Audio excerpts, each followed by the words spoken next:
अध्याय 16 गुरुभक्त अरुणी वेद आणि उपमन्यू. श्री गणेशाय नमः. सिद्ध म्हणाला, नामधारका, वैजनाथ क्षेत्री अंबाभवानी नावाचे एक मनोहर स्थान आहे. श्री गुरूंनी तेथे वर्षभर वास्तव्य केले. त्यांचे सर्व शिष्य यात्रेला गेल्यानंतर मी स्वतः त्यांच्या सेवेसाठी राहिलो होतो. एके दिवशी एक ब्राह्मण साधक श्री गुरूंकडे आला व म्हणाला, स्वामी, मी बरीच साधना केली पण आत्मज्ञान झाले नाही, त्यामुळे मनशांती नाही. कृपया मला मार्ग दाखवा. माझे गुरु निष्ठुर आहेत. त्यांनी मला ज्ञान दिले नाही, कष्ट होऊन मात्र घेतले. त्यामुळे मी रागाने त्यांचा त्याग करून आलो आहे. तेव्हा श्री गुरु म्हणाले, अरे ब्राह्मणा, गुरूंचा त्याग म्हणजे आत्मघात.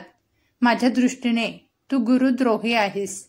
जो गुरुला सर्व भावे शरण जातो, गुरु आज्ञेचे तत्परतेने पालन करतो, त्या शिष्याला ज्ञान, सिद्धी, देवांचे आशीर्वाद या सर्व गोष्टी अनायासे प्राप्त होतात. मी तुला आदर्श गुरुभक्तीचे उत्तम उदाहरण सांगतो, ऐक. द्वापार युगात द्वारकेत धौम्य नावाचे ऋषी राहत होते. त्यांचे अनेक शिष्य होते. अरुणी, वेद आणि उपमन्यू हे त्यांच्यापैकीच तिघे. धौम्य आपल्या शिष्यांची अनेक प्रकारे नेहमीच परीक्षा घेऊन कसोटीला उतरलेल्या शिष्यांवर तत्काळ कृपा करत. एके दिवशी धौम्यांनी अरुणीला शेताला पाणी देण्यास सांगितले. अरुणी शेतावर गेला. जवळच एक कालवा वाहत होता.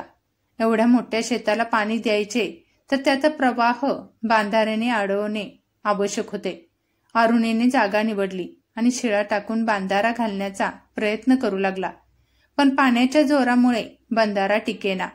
तेव्हा प्राण गेले तरी चालतील, पण शेताला पाणी द्यायचेच असा निश्चय करून तो बांधाऱ्याचा जो भाग प्रवाह पुढे टिकत नव्हता तेथे स्वतःच आडवा झोपला. हा प्रयत्न सफल झाला. प्रवाह अडला व शेताला पाणी मिळाले. रात्र झाली तरी तो परतला नाही. तेव्हा चिंतामग्न धौम्य मशालीच्या उजेडात त्याला शोधण्यासाठी आले. शेताला पाणी मिळालेले पाहून त्यांना समाधान वाटले, पण अरुणी कोठे दिसेना. त्यांनी हाका मारल्या तेव्हा अरुणी प्रवाहातून बाहेर आला. तो थंडीने गारटून गेला होता, पण त्याच्या मुखावर कर्तव्यपूर्तीचे समाधान होते. सर्व प्रकार धौम्याच्या लक्षात आला.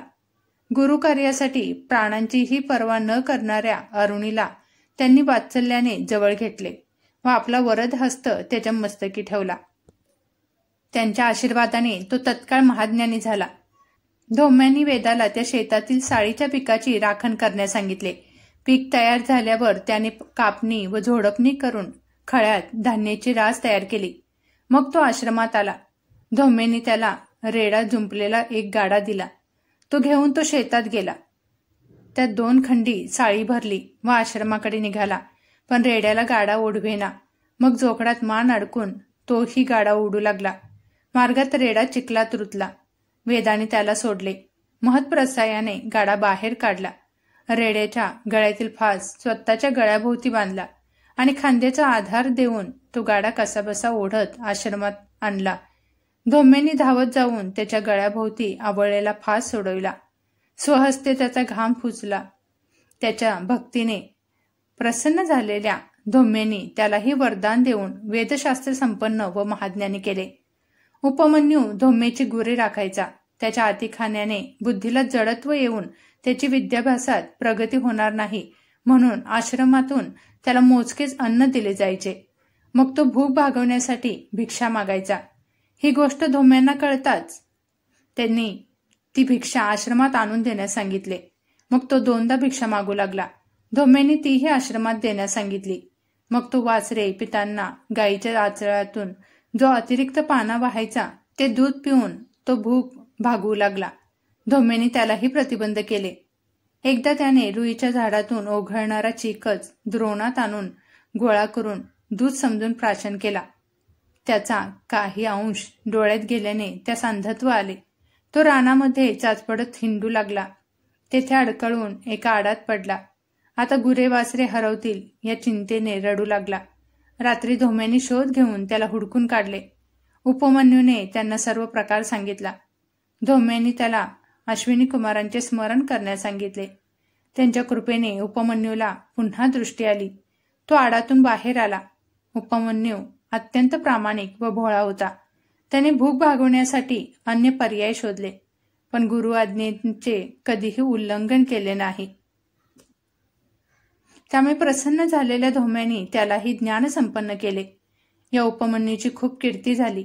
श्री गुरु म्हणाले, हे ब्राह्मणा, विनम्र भाव आणि पराकोटीची श्रद्धा असणाऱ्यांना गुरुकृपेची लवकरच प्रचिती येते, पण तुझ्यासारख्या अधमाला शेवटी नरकच प्राप्त होणार. तो ब्राह्मण पश्चातापाने म्हणाला, हे ब्राह्मणा, विनम्र भाव आणि पराकोटीची श्रद्धा असणाऱ्यांना गुरुकृपेची लवकरच प्रचिती येते, पण तुझ्यासारख्या अधमाला शेवटी नरकच प्राप्त होणार. तो ब्राह्मण पश्चातापाने प्राणत्यागास उद्युक्त झाला. त्याचा मनोभाव जाणून श्री गुरूंनी त्यांचे सांत्वन केले. आपला वरद हस्त त्याच्या मस्तकी ठेवून त्याला सज्ञान केले. मग श्री गुरूंच्या आज्ञेने त्याने त्यांच्या गुरूंची क्षमा मागितली आणि निर्मळ भावाने त्यांची सेवा करू लागला. त्यानंतर श्री गुरूंनी कृष्णा नदीच्या पश्चिम तीरावर वसलेल्या भिल्लवडी ग्रामी वास्तव्य केले. इति श्री 16वा अध्याय समाप्त. श्री गुरुदेव दत्त. अध्याय 17वा. ब्रह्मचार्यास ज्ञानप्राप्ती. श्री गणेशाय नमः. सिद्ध म्हणाला, नामधारका, कृष्णा नदीच्या पश्चिम तीरावर वसलेल्या भिल्लवडी गावाजवळ भुवनेश्वरी देवीचे देऊळ आहे. ते एक प्राचीन सिद्धनाथ आहे. तेथे असलेल्या औदुंबरापाशी श्री गुरूंनी वास्तव्य केले. बहुत काळ ते गुप्त रूपानेच वावरले. ते सामान्य तपस्व्यांप्रमाणे स्नान संध्या करीत, जप तप व्रते करीत, गावात हिंडून भिक्षा मागीत. चातुर्मासाचे सर्व दिवस त्यांनी अनुष्ठानातच घालवले. ते ऐकून नामधारक म्हणाला, महाराज, श्री गुरु श्री नरसिंह सरस्वती हे तर परमात्मा स्वरूपच प्राप्त पूर्ण सिद्ध होते, तरीही त्यांनी अनुष्ठाने केली, भिक्षा मागितली. असे त्यांनी का केले? सिद्ध म्हणाला, ज्ञानप्राप्ती झाली तरी तपश्चर्या सोडू नये. समाजात मान्यवर जन जसे आचरण करतात त्याचेच सामान्य लोक अनुसरण करीत असतात, हे तू लक्षात घे. भिक्षेविषयी सांगायचे तर ती एक पवित्र वृत्ती आहे. संन्याशांनी परिग्रह न करणे, भिक्षेवरच उदरनिर्वाह करणे आणि सर्व काळ साधनमग्न राहणे हाच त्या आश्रमाचा धर्म आहे. दत्तात्रय व शंकर हेही भिक्षा मागतात. त्याचे हेच कारण आहे. भिक्षेसाठी हिंडताना निजकृपेने भक्तांचा दीनआर्तांचा उद्धार करणे हाच मुख्य उद्देश असतो. श्री गुरु भिलवडीमध्ये गुप्तपणे राहत असले तरी त्यांची सत्कीर्ती व्हायची ती झालीच. त्यांचे महात्म्य लोकात कसे प्रकट झाले ते ऐक. कोल्हापुरात एक वेदशास्त्र संपन्न ऋग्वेदी ब्राह्मण राहत होता. त्याला विद्वजनांमध्ये फार मोठा मान होता. त्याचा मुलगा बुद्धिहीन व मूर्ख होता. त्याचे माता पिता तो लहान असतानाच वारले. त्याच्या आप्तांनी त्याचे पालन पोषण केले. कुळाचाराला अनुसरून 7व्या वर्षी त्याची मुंज केली. शिकण्यासाठी अध्यापकांकडे पाठवले, पण विद्याभ्यास काही येईना. शिकवलेले काहीही लक्षात राहत नसे. ब्राह्मणाला विद्या यायलाच हवी, याशिवाय उदरनिर्वाह कसा होणार? लोक त्याला अडाणी म्हणून हिणवू लागले. तो म्हणायचा, मी पूर्वजन्मी विद्यादान केले नसेल म्हणून या जन्मात मला विद्याभ्यास येत नाही. त्याला मी तरी काय करू? आता आपणच काही उपाय करा.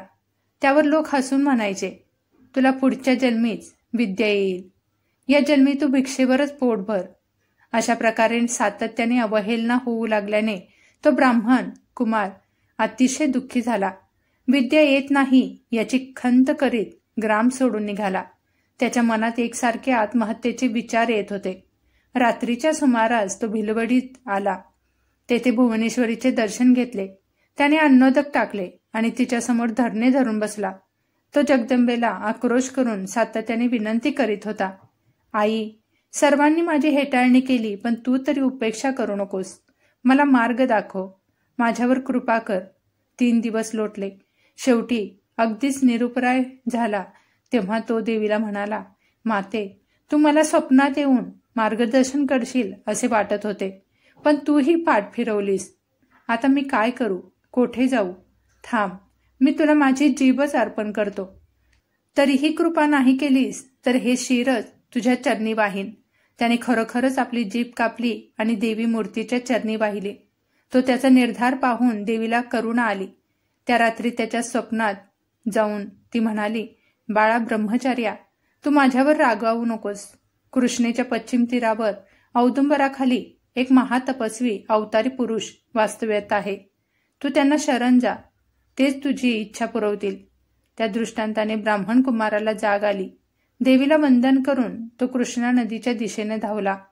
प्रवाहात झेप घेऊन पलीकडे गेला. तेथे औदुंबराखाली श्री गुरु नरसिंह सरस्वती स्वामी महाराज बसले होते. त्यांना पाहताच त्याला अत्यानंद झाला. त्याने त्याचे पाय धरले. जीभ नसल्यामुळे त्याला बोलता येत नसले तरी अंतर्ज्ञानी श्री गुरूंनी त्याचा मनोभाव जाणला होता. त्यांनी आपला वरद हस्त त्याच्या मस्तकी ठेवला. तर काय आश्चर्य, त्याला पुन्हा जीभ आली. त्याला वेद, शास्त्रे, पुराणे, तर्कशास्त्र, भाषा, व्याकरण असे सर्व ज्ञान प्राप्त झाले. परिसस्पर्शाने लोखंडाचे सुवर्ण व्हावे तसे श्री गुरूंच्या पुनीत स्पर्शाने त्या ब्रह्मचार्यास पांडित्य प्राप्त झाले. सिद्ध म्हणाला, नामधारका, असा आहे श्री गुरूंचा महिमा. ते ज्या ठिकाणी राहतात त्या स्थानालाही महत्व प्राप्त होते. इति श्री 17वा अध्याय समाप्त. श्री गुरुदेव दत्त. अध्याय 18. ब्राह्मणाचे दारिद्र्य घालवले. श्री गणेशाय नमः. नामधारक सिद्ध योग्याला म्हणाला, महाराज, श्री गुरु नरसिंह सरस्वतीचे चरित्र इतके श्रवणीय आहे की ते कितीही ऐकले तरी मनाचे समाधान होत नाही. तरी कृपा करून पुढील कथा सांगा. भिलवडीत काही काळ वास्तव्य करून श्री गुरु कृष्णेच्या काठाकाठाने पदभ्रमण करीत कृष्णा वरुणा संगमावर गेले. तेथून पुढे कृष्णा पंचगंगा संगमावर गेले. शिवा, भद्रा, भोगावती, कुंभी आणि सरस्वती याच त्या पंचगंगा होत. हे संगम क्षेत्र दक्षिण वाराणसी म्हणून प्रख्यात आहे. याचे महात्म्य प्रयाग आणि कुरुक्षेत्राहून जास्त मानतात. येथे स्नान केल्याने 6 प्रकारच्या महापातकांचा नाश होतो. येथे अमरेश्वराचे मंदिर असून त्याच्या दर्शनाने जीवाला अमरत्व प्राप्त होते. येथे पवित्र औदुंबर वृक्ष आहे. येथे 64 योगिनी नित्य निवास करतात. येथील संगम षटकुळात शुक्लतीर्थ, पापविनाश तीर्थ, काम्यतीर्थ, सिद्धवरद तीर्थ, प्रयागतीर्थ, शक्तितीर्थ, अमरतीर्थ आणि कोटीतीर्थ अशी 8 तीर्थे आहेत. कृष्णा, वेणी व पंचगंगा मिळून एकूण 7 नद्या आहेत. त्यांच्या दर्शनाने सर्व मनोकामना पूर्ण होतात. त्यांच्या स्नान केल्याने अगणित पुण्य लाभ होतो. या कृष्णा पंचगंगा संगमावर श्री गुरु काही काळ गुप्त रूपाने राहिले. त्यानंतर त्यांचे महात्म्य लोकात प्रकट झाले. कसे ते सांगतो. पंचगंगा संगमावर अमरपूर नावाचे गाव आहे. श्री गुरु तेथे भिक्षा मागण्यासाठी जात असत. त्या गावात एक वेदाभ्यासिक गरीब ब्राह्मण राहत असे. तो सुशील, सात्विक, कर्ममार्गाचे नीट आचरण करणारा व अतिथीशील असा होता. तो नित्य कोरडी भिक्षा मागून कुटुंबाचे पालन पोषण करायचा. त्याची ही पत्नीही सुस्वभावी व पतिव्रता स्त्री होती. त्या ब्राह्मणाच्या अंगणात एक घेवड्याचा वेल होता. त्याला पुष्कळ शेंगा यायच्या. एखाद्या दिवशी भिक्षा मिळाली नाही तर ती दोघे घेवड्याच्या शेंगांवरच गुजराण करायची. एके दिवशी श्री गुरु भिक्षेसाठी त्या ब्राह्मणाच्या घरी गेले. त्याने श्री गुरूंना आदराने घरात नेले. त्यांची भक्तिभावाने पूजा केली. त्यांना भात व घेवड्याच्या शेंगांची भाजी असे भोजन दिले. या सेवेने श्री गुरु अतिशय प्रसन्न झाले. त्यांनी त्या ब्राह्मणाला आता तुझे दारिद्र्य जाईल असा आशीर्वाद देऊन त्याचा निरोप घेतला. संगमावर जाताना त्यांनी अंगणातील घेवड्याचा वेल उपटून टाकला आणि निघूनही गेले. श्री गुरूंनी घेवड्याच्या वेलाचा उच्छेद केला म्हणून ब्राह्मणीला अतिशय दुःख झाले. ती नशिबाला दोष देत रडू लागली. म्हणाली, अरे रे, काय हे दुर्दैव. त्या यतीला आम्ही काय त्रास दिला म्हणून त्याने आमचे अन्नच तोडून टाकले. हे तिचे बोलणे ब्राह्मणाला रुचले नाही. तो रागावून म्हणाला, यतीश्वरांना दोष देऊ नको. सर्व विश्व त्या महादेवाच्या अधीन आहे. आपले प्रारब्ध जसे आहेत तसेच घडत असते. ते घडवून आणण्यासाठी तोच कोणाला तरी निमित्त करतो. पूर्वजन्मी आपण जी काही बरी वाईट कर्मे केलेली असतात त्याचीच परिणिती म्हणून या जन्मात सुखदुःखे प्राप्त होत असतात. जे पेरावे तेच उगवते. मग त्यासाठी इतरांना दोष कशासाठी द्यायचा? त्या यतीश्वरांनी आपल्याकडे भोजन केले हे आपले सद्भाग्य. त्यांनी आपल्याला दारिद्र्यमुक्तीचा आशीर्वाद दिला. असे असताना तू त्यांच्याबद्दल अनुचित बोलणे योग्य नाही. त्यानंतर ब्राह्मणाने तो सर्व वेल एकत्र करून नदीच्या पात्रात टाकला. त्या वेलाचे मूळ खूप खोलवर गेले होते. ते तरी कशाला ठेवायचे म्हणून तो जमीन खणू लागला. त्याने वेलाचे मूळ उपटून काढले तेव्हा त्याखाली एक कुंभ सापडला. त्याने तो घरात नेला. त्याच्या तोंडावरची वेळणी सोडली तर काय आश्चर्य, त्यात भरपूर द्रव्य भरलेले होते. ब्राह्मण व ब्राह्मणीच्या आनंदाला पारावार उरला नाही. श्री गुरु आमच्यावर प्रसन्न झाले. त्यांनी आमचे दैन्य घालवले.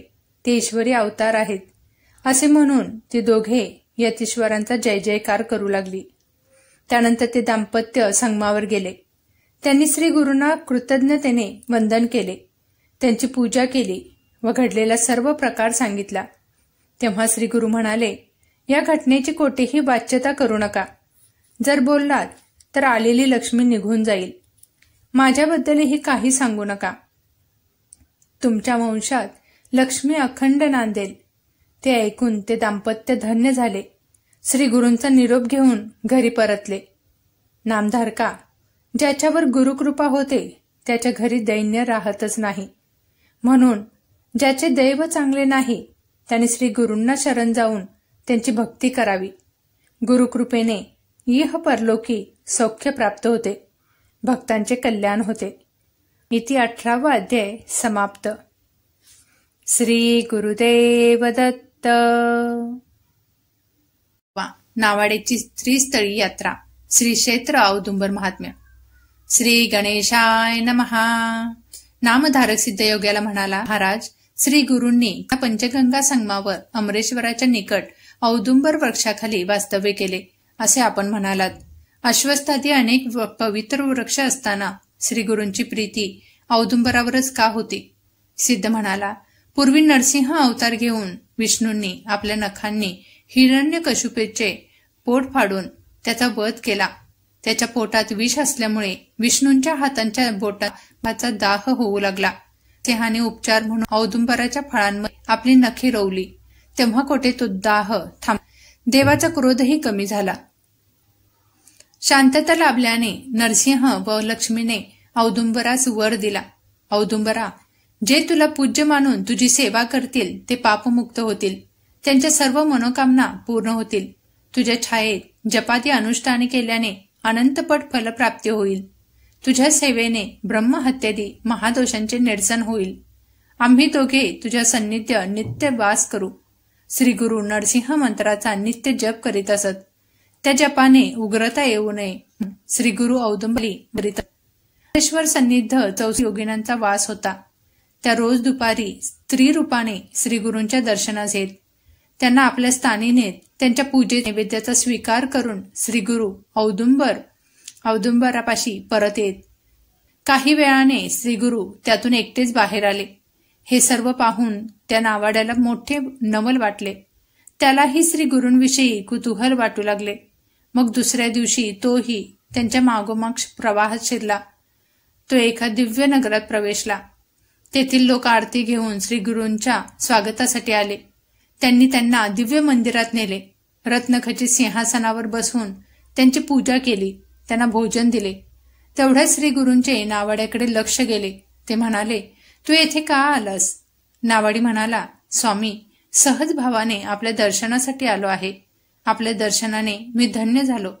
आपली माझ्यावर कृपादृष्टी राहो एवढीच प्रार्थना आहे. त्याचा निष्कपट भाव पाहून श्री गुरु म्हणाले, नाविका, तू येथे आलास, येथील भक्तीचा सुख सोहळा पाहिलास, त्यामुळे तुझे दैन्य गेलेच म्हणून समज. पण या गोष्टीची कोठेही वाच्यता करू नकोस, अन्यथा तुला मृत्यू येईल. श्री गुरु त्याला घेऊन संगमावर आले. त्यांचा निरोप घेऊन नावाडी शेताकडे निघाला. मार्गामध्ये त्याला गुप्तधन सापडले. त्या धनाने त्याचे दारिद्र्य समूळ नष्ट झाले. हा नावाडी व त्याची पत्नी श्री गुरूंची अखंड सेवा करीत असे.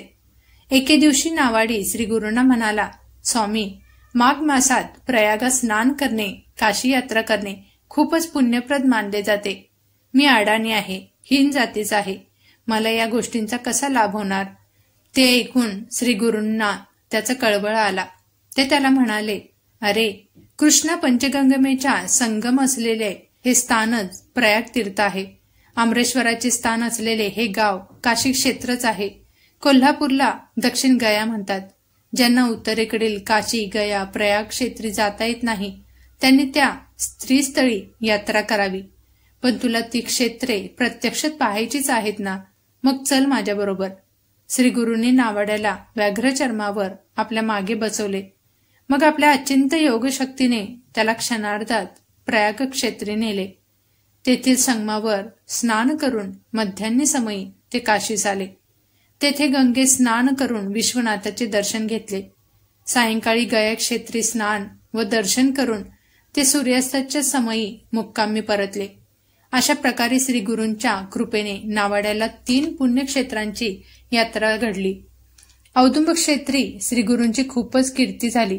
अन्यत्र जाण्याचे ठरवून त्यांनी अमरेश्वराचा निरोप घेतला.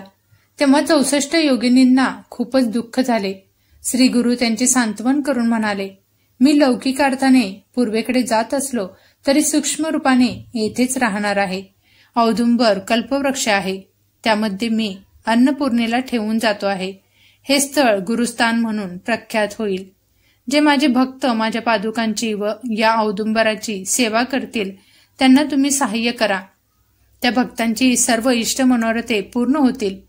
येथील अन्नपूर्णेची आराधना केल्याने 4 पुरुषार्थ साध्य होतील. येथे चंद्रग्रहण, सूर्यग्रहण, संक्रांत, अमावस्या, सोमवती अमावस्या आणि व्यातिपातादी पर्वणी काळी स्नान केल्याने स्वर्गातील मंदाकिनीच्या तीरी सहस्त्र सालंकृत कपिला गायीचे ब्राह्मणांना दान केल्याचे पुण्य मिळेल. येथे औदुंबराखाली जप, होम, मानसपूजा, रुद्रपाठ, ब्राह्मण भोजन व प्रदक्षिणा केल्याने कोटीपट पुण्यफळ मिळेल. श्री गुरूंनी योगिनींना औदुंबर क्षेत्राचे महात्म्य सांगितले आणि ते भीमतीरी वसलेल्या गाणगापुरास गेले. इति 19वा अध्याय समाप्त. श्री गुरुदेव दत्त. अध्याय 20. ब्राह्मणीची ब्रह्मसंबंध बाधा दूर केली. श्री गणेशाय नमः. सिद्ध नामधारकास म्हणाला, श्री गुरु औदुंबर क्षेत्री आहेत अशी ज्यांची दृढ श्रद्धा आहे त्या भक्तांना त्यांच्या कृपेची अनुभूती येतेच. याविषयीची एक कथा सांगतो, ऐक. शिरोळ गावी गंगाधर नामक एक वेदाभ्यासी ब्राह्मण राहत असे. त्याच्या सुशील पत्नीला 5 पुत्र झाले, पण एकही जगला नाही. संतती जगण्यासाठी अनेक उपाय केले, पण उपयोग झाला नाही. म्हणून त्या दुःखी दाम्पत्याने गावातील ज्ञानी ब्राह्मणांना विचारले. ते गंगाधराच्या पत्नीला म्हणाले, मुली, पूर्वजन्मी तू शौनक गोत्राच्या एका ब्राह्मणाकडून ऋण घेतले होतेस, ते परत केले नाहीस. त्या ब्राह्मणाने निराशेने आत्महत्या केली. तो ब्राह्मण पिशाच्च झाला असून तोच तुझा गर्भपात करवितो आहे. ते ऐकून ब्राह्मणी शोकाकुल झाली. तिने ब्राह्मणांचे पाय धरले व म्हणाली, माझ्या पूर्व दुष्कृत्यामुळे मी मातृत्व सुखाला मुकले आहे. आता आपणच मार्ग दाखवा. त्यावर ब्राह्मण म्हणाले, मुली, तू ब्रह्मद्रव्याचा अपहार व ब्रह्महत्या असे दुहेरी पातक केले आहेस. तो दोष घालवण्यासाठी औदुंबर क्षेत्री जा. तेथे राहून श्री गुरुचरणांची आराधना कर. हे पवित्र गुरुपीठ आहे. तू येथील पापविनाशी तीर्थात स्नान करून औदुंबराला पाणी घाल. असे 7 वेळा कर. श्री गुरूंच्या चरणावर जलाभिषेक कर. नंतर काम्य तीर्थात स्नान. या आराधनेने श्री गुरु नरसिंह सरस्वतीच्या कृपाप्रसादाने तू पापमुक्त होशील. त्याची बाधा टळेल व तुझेही कार्य होईल. मग विप्राच्या उपदेशानुसार ती औदुंब क्षेत्री गेली. तेथे राहून स्नान, उपोषण, औदुंबराला पाणी घालणे, प्रदक्षिणा घालणे, श्री गुरुचरणांची पूजा करणे याप्रमाणे आराधना करू लागली. 3ऱ्या दिवशी रात्री ती निद्रेत असताना गतजन्मी आत्महत्या केलेला तो ब्राह्मण तिच्या स्वप्नात आला व क्रोधाने ओरडून म्हणाला, तू माझे 100 रुपये दे, नाहीतर मी तुझा जीव घेईन. तुझा वंशच वाढू देणार नाही. तुझ्या या आराधनेचा काहीही उपयोग होणार नाही. तो तिला धमकावून मारण्यासाठी धावला. घाबरलेली ब्राह्मणी मार चुकवण्यासाठी औदुंबरा आड गेली. तेथे श्री गुरूंना पाहून त्यांच्या मागे लपली. श्री गुरूंनी ब्राह्मणाला विचारले, तू हिला का मारतो आहेस? तो म्हणाला, हिने माझ्या द्रव्याचा अपहार केला आहे. हिची बाजू घेऊन माझ्याशी पक्षपात करू नका. ते उर्मट भाषण ऐकून श्री गुरु संतापले. ते ब्राह्मणाला खडसावून म्हणाले, ही कन्या माझी भक्त आहे. हिला त्रास दिलास तर माझ्याशी गाठ आहे. ही यथाशक्ती जे द्रव्य देईल ते घे आणि हिला सोडून दे. माझे ऐकशील तर पिशाच्या योनीतून सुटका होऊन तुला सद्गती मिळेल. ऐकले नाहीस तर माझ्या भक्ताचे रक्षण करण्यास मी समर्थ आहे, हे लक्षात ठेव. ते ऐकून ब्रह्मसंबंध वरमला. त्यांनी श्री गुरूंना वंदन केले. त्यांचे म्हणणे मान्य केले. श्री गुरु त्याला म्हणाले, या ब्राह्मणीने तुझे उत्तर कार्य केल्यावर तुला सद्गती मिळेल. द्रव्यासाठी अडून बसू नको. ही यथाशक्ती जे देईल त्यावर समाधान मान. मग ते ब्राह्मणीला म्हणाले, मुली, तुझ्या आराधनेने तू ब्रह्महत्येच्या पातकातून मुक्त होशील. हा ब्रह्मसंबंध तुला त्रास देणार नाही. तुला पूर्ण आयुष्य, कन्या व पुत्र होतील. तुझे कल्याण होईल. त्या ब्राह्मणीने महिनाभराची श्री गुरु चरणांची सेवा पूर्ण केली. मग त्या ब्राह्मणाच्या नावाचे उत्तर कार्य व दानधर्म केला. त्यामुळे तिचे ब्रह्महत्येचे पातक नाहीसे झाले. ब्रह्मसंबंधालाही मुक्ती मिळाली. अन्य दिनी श्री गुरूंनी तिच्या स्वप्नात जाऊन 2 नारळ तिच्या ओटीत टाकले व म्हणाले, मुली, तुला विद्वान व शतायुष्य पुत्र होतील. वंश परंपरा अखंड राहील. आता तू व्रताचे उद्यापन कर. त्याप्रमाणे तिने उद्यापन केले. स्वतः प्रकट होऊन त्या दंपतीस दर्शन दिले व आशीर्वाद दिले. पुढे श्री गुरूंच्या कृपेने त्या ब्राह्मणीला जुळे मुलगे झाले. ज्येष्ठ पुत्राचा व्रतबंध करून धाकट्या पुत्राचा त्याच्या 3ऱ्या वर्षी चौलकर्म करण्याचा त्या दंपतीचा बेत होता.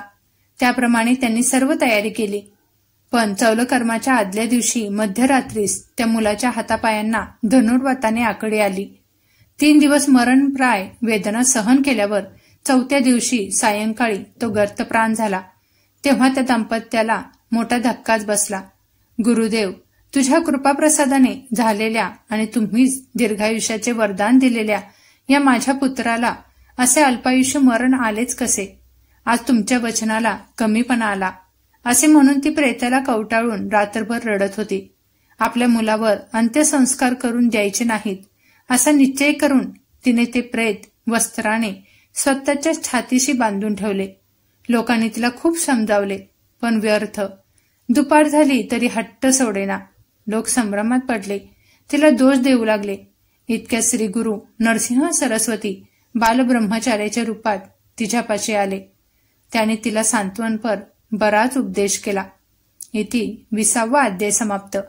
श्री गुरुदेव दत्त.